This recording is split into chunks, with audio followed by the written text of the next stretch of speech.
에스겔서 3장 24절부터 읽겠습니다. 주의 영이 내게 임하사 나를 일으켜 내 발로 세우시고 내게 말씀하여 이르시되 너는 가서 내 집에 들어가 문을 닫으라. 너 인자야 보라, 무리가 너 위에 줄을 놓아 너를 동여 매리니 내가 그들 가운데에서 나오지 못할 것이라. 내가 내 혀를 내 입천장에 붙게 하여 내가 말 못하는 자가 되어 그들을 꾸짖는 자가 되지 못하게 하리니 그들은 패역한 족속임이니라. 그러나 내가 너와 말할 때에 내 입을 열리니 너는 그들에게 이르기를 주 여호와의 말씀이 이러하시다 하라. 들을 자는 들을 것이요 듣기 싫은 자는 듣지 아니하리니 그들은 반역하는 족속임이니라. 아멘. 에스겔 선지자가 30세 때 그발 강가에서 여호와의 영광을 봅니다. 그 영광을 보는과 동시에 여호와의 권능이 임하여서 이제 내가 너를 이스라엘 족속의 파수꾼으로 세웠다고 합니다. 그래서 너는 내 입의 말을 듣고 나를 대신하여 그들을 깨우치라고 합니다. 악인이든지 의인이든지 그들을 깨우치면 그 핏값은 내게 돌아가지 않지만 깨우치지 않으면 그들이 회개하지 아니한 그 죄의 핏값은 내가 너희의 손에서 찾겠다고 말씀하시면서 연결되는 말씀이 오늘 읽은 말씀입니다. 우리는요, 이렇게 파수꾼의 사명을 받고 선지자의 사명과 권능을 받으면 뛰쳐나가서 많은 사람들을 가르치고 사회를 개혁시키고 큰 변화, 한마디로 선생의 역할을 할 것이라는 그런 순서적인 의식을 가지고 있습니다. 그러나 에스겔서가 전개되는 것은 전혀 정반대의 상황을 우리가 에스겔서를 통해서 볼 수 있는 거예요. 파수꾼의 사명을 받은 에스겔에게 하나님이 뭐라고 하십니까? 무리 속에 들어가서 하나님의 말씀을 전하라고 하신 것이 아니라 오히려 집에 가라. 너의 집에 들어가서 문을 닫아라고 합니다. 너는 가서 내 집에 들어가 문을 닫아라. 24절에요. 사람을 만나지 말라는 것이죠. 거기에다가 무리 한두 명이 아니라 일가 친척일 수도 있고 가족일 수도 있고 누군지는 모르지만 여러 무리가 에스겔을 동아줄로 꽁꽁 묶어서 꼼짝달싹 못하게 만들 것이라고 합니다. 집에 들어가 문을 닫을 뿐 아니라 사람들이 에스겔을 묶어서 에스겔이 어디에도 움직이지도 못하도록 어떤 행동도 못하도록 묶여버린다라는 거예요. 심지어는 하나님께서 에스겔의 혀를 입천장에 붙게 해서 선지자와 파수꾼의 사명을 받은 에스겔이 말을 잘하는 것이 아니라 너가 말 못하는 자가 되어 그들을 꾸짖는 자가 되지 못하게 하겠다라는 거예요. 혀가 입천장에 붙어서 아예 어떤 억울한 일을 당하고 불평불만이 생겨도 말을 못하도록 벙어리가 되게 만들어버리겠다라는 거. 누가요? 하나님께서. 아무리 그들이 패역한 짓을 해도 꾸짖지도 못하는 거예요. 이게 어떻게 선지자하며 파수꾼의 사명을 감당하는 자입니까? 완전히 우리가 예상하는 전개와는 반대로 이야기가 지금 전개되는 거거든요. 27절에 그러나 내가 너와 말할 때에는 너의 입을 열리니 너는 그들에게 이르기를 주 여호와의 말씀이 이러하시다 하라. 이 무슨 말씀입니까?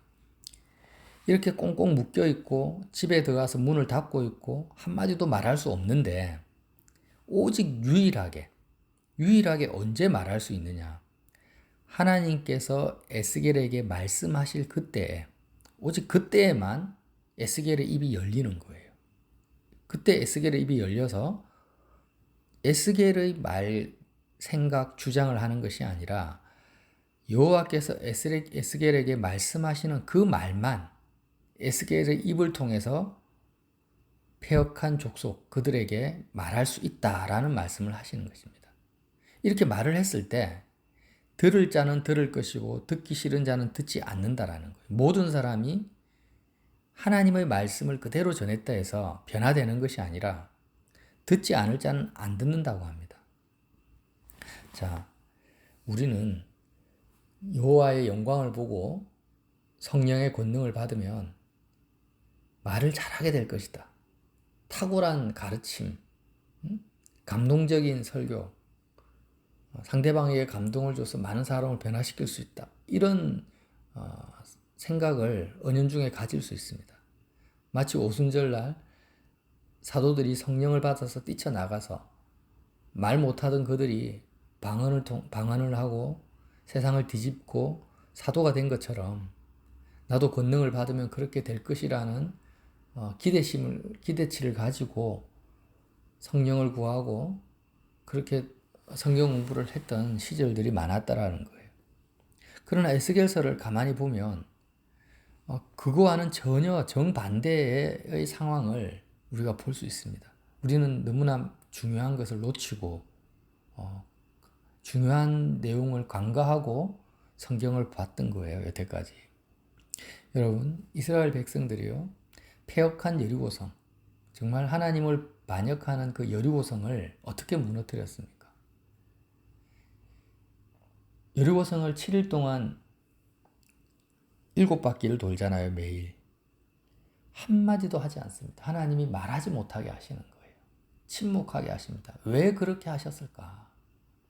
7일이라는 것은 완전수잖아요. 7바퀴도 완전수고. 완전히 말을 안 했다라는 거예요. 그렇게 침묵하다가 마지막 때, 하나님의 때에 제사장들이 양강나팔을 불면, 제사장들이 양강나팔을 불었다라는 것은 하나님이 이제는 외쳐라라는 그 하나님의 음성을 그대로 이스라엘 백성들이 받아들여서 외칩니다. 그때 그 이스라엘 백성의 외침 한마디에 견고한 여리고성이 와르르 무너졌던 그 역사적 사건을 우리가 알고 있습니다. 홍해를 건널 때도 하나님께서 이스라엘 백성에게 뭐라고 하냐면 너희는 가만히 서서 아무것도 한 것이 없는 거예요. 여호와께서 행하시는 것을 보라. 가만히 서서. 예수님의 제자들이 오순절날 성령 받아서 복음을 전한 것에 대해서 집중하지 마시고 그 전에 예수님의 십자가 사건을 통해서 그들이 얼마나 말 못하는 자가 되었는지를 우리가 봐야 됐던 거예요. 십자가 사건을 통해서 그들이 얼마나 두려워 떨었고 아무 말도 할 수 없은 숨을 수밖에 없었던 상황이었던가. 세상에 대해서 얼마나 그들의 마음이 끝이 나버렸는지를 봐야 됐다라는 거예요. 예수님이 부활하신 이후에도 그들은 뛰쳐나간 것이 아니라 성령이 임하시기까지 오로지 기도에 힘썼고 오늘 에스겔처럼 집에 들어가 문을 닫았던 것입니다. 하나님의 권능을 가장 방해하는 것이 무엇입니까? 우리가 하나님의 능력이 우리를 통해서 역사하시는 데 있어서 가장 큰 방해거리가 무엇입니까? 바로 나의 말입니다. 나의 말. 나의 행동이고 나의 말이라는 거예요. 에스겔이 하나님의 권능을 받아서 에스겔 개인에게 생긴 첫 번째 변화는 말을 잘하는 사람이 된 것이 아니라 혀가 입천장에 붙어서 말을 못하는 자가 되었고 잘 가르치고 꾸짖는 자가 된 것이 아니라 어떤 상황에서도 꾸짖지 못하는 자가 된 것입니다. 여러분, 그냥 어렵게 생각할 것이 아니라 나 개인의 인생을 돌아보면 돼요. 그냥 내 삶 속에 일어난 수많은 문제와 갈등과 싸움, 다툼, 괴로움, 번뇌가 어디에서 생겨났느냐? 바로 나의 말로 인해서 생겨난 거 아닙니까? 내가 많이 가르쳤기 때문에, 내가 옳다고 주장했기 때문에, 정말 부부 관계도 그렇잖아요. 별거 아닌 건데, 그 말 한마디 때문에 서로, 그냥 죽고 싶은 마음이 들 정도로 세계대전이 일어나 버립니다. 나의 말 때문에 생긴 유익보다도 나의 말로 인해서 잃어버린 것이 10배, 100배가 많습니다. 나의 말 때문에 세워진 것보다도 무너진 것들이 훨씬 많았다라는 것을 우리는 얼마든지 멀리 갈 것도 없이 우리 각자의 삶을 보면 바로 드러나는 거예요. 그런데 하물며 하나님의 권능이 나타나려면 가장 우리에게 생기는 첫 번째 변화는 모든 나의 말들이 끊어져 버려야 됩니다. 사라져 버려야 되는 것입니다. 그렇지 않습니까? 이스라엘 백성이 여리고성을 향해서 자기가 하고 싶은 말, 자기 생각, 자기 뜻, 자기 전략, 어떻게 하면 저 성을 무너뜨릴 것인가 하면서 서로가 이야기하고 자기 생각을 말하고 전략을 짜면서 성을 돌았더라면 7일이 아니라 70년을 돌아도 성은 절대 무너지지 않는 거예요. 말하지 않았다라는 것은 뭘 의미하냐면 내가 그 원수 대적 폐역한 성읍 앞에서 에스겔 같으면 폐역한 족속들 하나님의 영광을 세상 영광과 맞바꿔버리는 그런 폐역한 선민들 앞에서 보이지 않는 하나님을 지속적으로 계속 바라보고 있었다라는 거죠. 내가 사람을 마주 대하고 있지만 그 사람을, 내가 마주 대하는 사람을 어떻게 변화시킬 것인가? 그들의 장점과 단점은 무엇인가? 내 자녀가 지금 정말 말도 안 되게 행동하고 부모의 말씀에 순종하지 않는데 저 잘못된 은행 심사를 어떻게 뜯어 고칠 것인가를 생각하지 않고 오히려 하나님 나는 권능이 없습니다.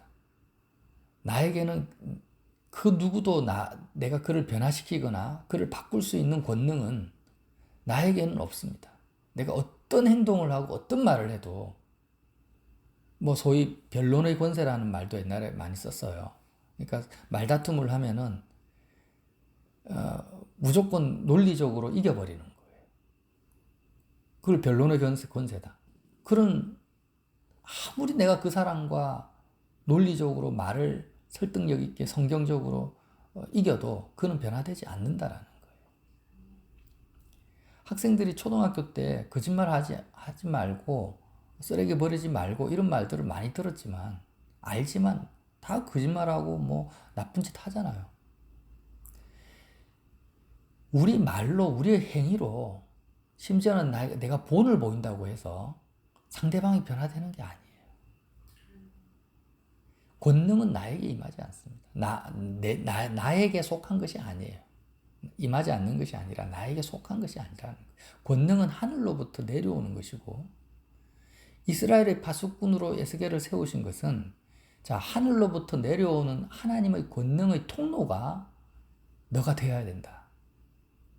너에게 권능을 줘서 너가 그 권능으로 사람을 변화시키는 것이 아니라 실시간으로 하나님이 너에게 말씀하시는 그때 실시간을 말하죠. 그때 하나님의 권능이 내려올 때 그냥 수도 파이프 같이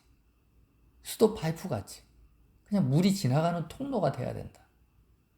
그렇게 되려고 하니까 너 속에 있는 불순물이 하나도 너의 입을 통해서 튀어나오면 안 되잖아요.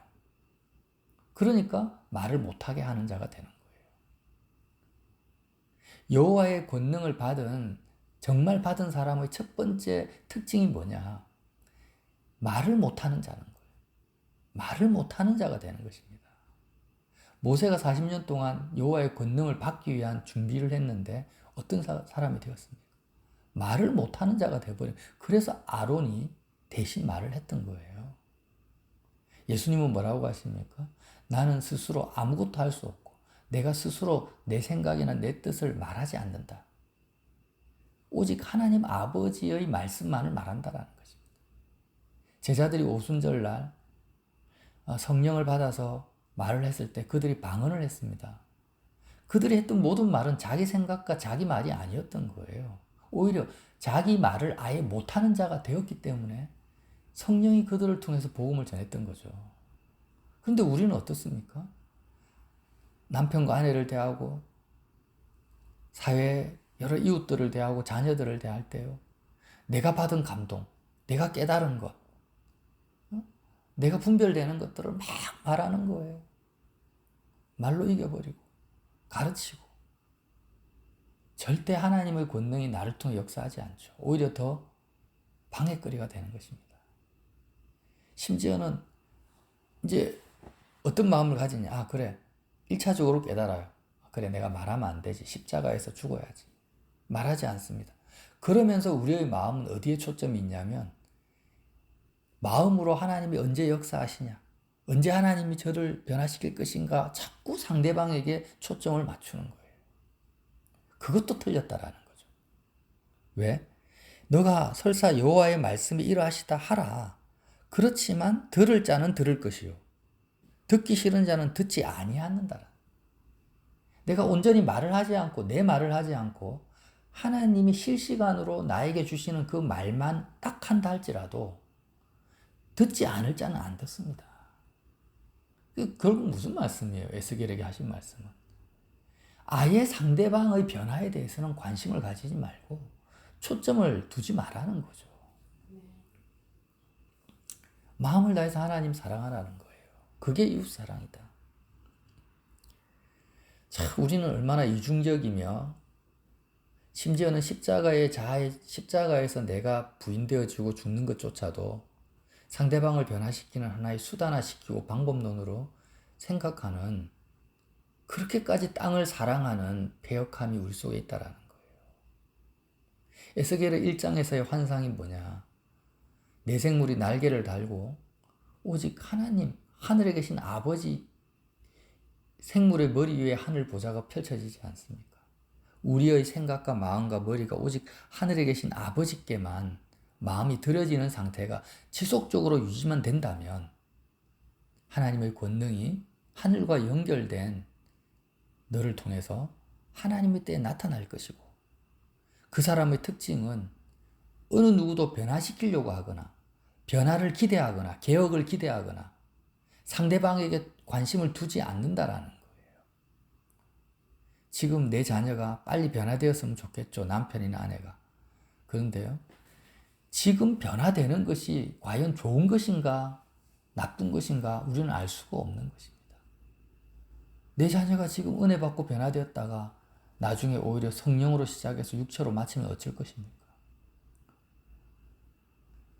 차라리 그렇게 지금 변화되고 나중에 타락해서 가룟 유다처럼 살 바에는 죽기 직전에 변화되는 게 변화받고 천국 가는 게 더 나을 수도 있어요.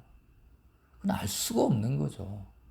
그러니까 변화의 시점도 언제 하나님의 권능이 그에게 나타나셔서 그가 변화될지를 내가 결정하고 내가 좋다라고 선택할 수 없는 것입니다. 우리는 인생을 둘러싸고 있는 수백, 수만, 수천 가지의 변수가 있잖아요. 변수. 이 변수를 다 예측하거나 알 수가 없습니다. 그래서 자꾸 우리 생각에는 지금은 이렇게 상황이 변화되면 좋겠다. 지금은 이렇게 됐으면 좋겠다라는 욕구가 계속 생겨나지만 그 욕구 어느 하나도 하나님의 뜻에 합당하거나 아버지의 뜻을 이루는 것이 없다라는 거예요. 그래서 주님이 뭐라고 하십니까? 십자가를 짊어지면서 세상에 대해서 죽는 것이 최선이다. 세상에 대해서 완전히 너가 그리스도의 죽음에 참여한 그 상태야말로 너를 통해서 성령의 권능이 나타날 수 있는 최적의 조건이라고 말씀하시는 거예요. 지금 에스겔을 통해서 그렇게 지금 인도하십니다. 여러분 오늘 한 가지만을 꼭 기억합시다. 하나님의 권능이 나를 통해서 나타나시려면 나는 말을 못하는 자가 되어야 됩니다. 말을 못하는 자가 되어야 돼요. 얼마나 우리는 가르치기를 좋아합니까? 많이 선생되지 말라고 하는데 말을 하려고 했고 잘하려고 했고 감동을 주려는 말을 하려고 했죠. 그렇지가 않습니다. 내가 말로서 감동을 준다고 해서 그가 변화되는 것도 아닙니다. 하나님이 하셔야 돼요. 저와 여러분이 오늘 에스겔의 그 3장 한번 시간 될 때 읽어보십시오. 에스겔이 하나님의 영광을 보는데 우리가 볼 수 있는 최고의 영광은 무엇인가? 바로 십자가의 영광이라는 거예요. 영광이라는 것은 가장 좋은 것을 말하잖아요. 나를 향한 하나님의 가장 좋은 아버지의 사랑이 어디에서 나타났는가? 예수님의 십자가에서 나타났기 때문에 이제 그 누구라도 어떤 신비적인 환상이 아니라 내 마음에서 십자가를 바라보기만 하면 하나님의 영광을 볼 수 있는 은혜의 시대가 온 것입니다. 그래서 오늘도 최고의 아버지의 영광이 나타나는 독생자 예수님을 아끼지 아니하시고 나를 위해서 주신 그 십자가에 나타난 아버지의 영광을 보기만 하면 우리는 말 못하는 자가 되어서, 다시 말하면 아버지께서 말씀하실 때만 말하는 자가 되어서 하나님의 권능이 우리를 통과할 수 있는, 우리를 통로 삼을 수 있는 복된 하루로 승리할 수 있다는 것입니다. 그런 하루가 되시기를 예수님 이름으로 빌어드립니다.